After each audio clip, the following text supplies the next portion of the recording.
that qualifying session may have been the worst since the 2015 Daytona 500.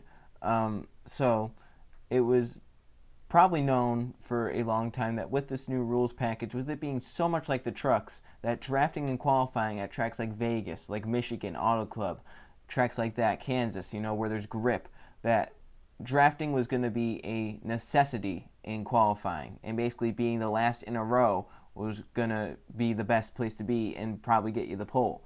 And we saw that with the Las Vegas qualifying session, which is why I'm saying please fix this, NASCAR. Whatever you have to do, please fix it, because that was not a way to determine a pole sitter for the race. The pole sitter is supposed to be the guy who has the fastest race car, not necessarily the best handling, not necessarily the best over the long haul, but the best car for a lap or two. What we saw was not who had the best car, it was who got lucky with the timing, who got lucky with where they were in the row. It was absolutely ridiculous what happened.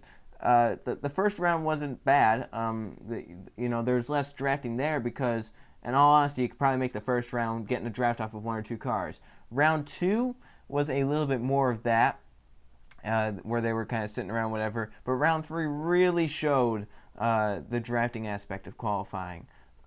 They waited and waited and waited. It's a 5-minute round, and they went at a minute 30, left in the round.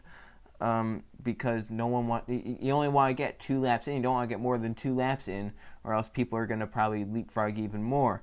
And the whole thing is to wait the longest, so that maybe the people at the back will not get a lap in. That's technically what happened. So they got out. They all got their first lap in, but the second lap cut it close for a few drivers. And 2 did not make time. Alex Bowman and Chase Elliott, who have actually ended up 1-2 in the speed charts, ended up at the 11th and 12th because they actually did not make it to the line, according to NASCAR. Fox's booth had them making it to the line.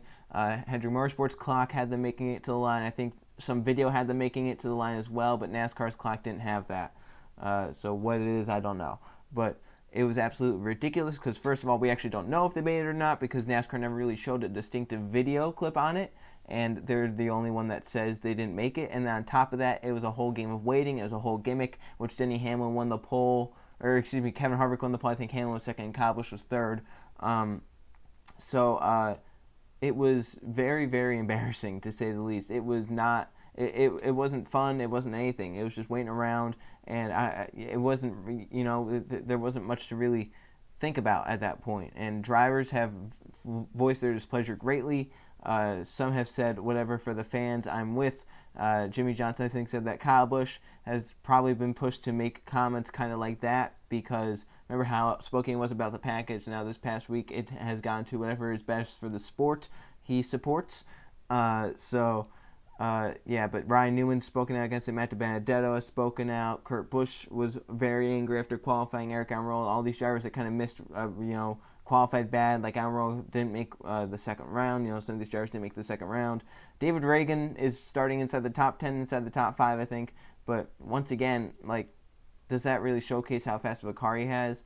And the whole thing is go back to single car qualifying, but then it's just drivers holding it wide open for 2 laps. So I don't really know what the solution is at this point, because no matter what they do, it's just going to be boring anyway, or just stupid.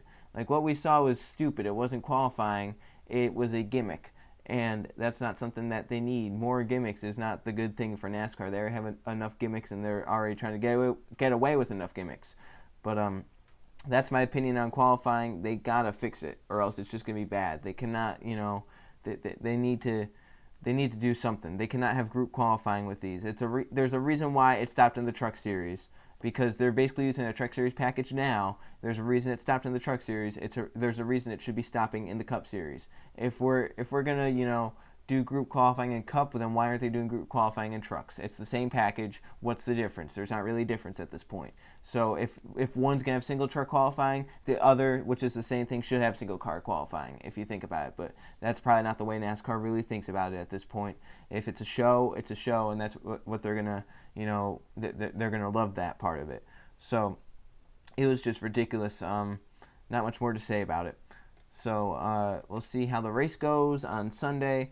A lot of drivers have been saying it's hard to pass the leader, so it'll be interesting to see how that plays out. But otherwise, I will see you guys for the next video.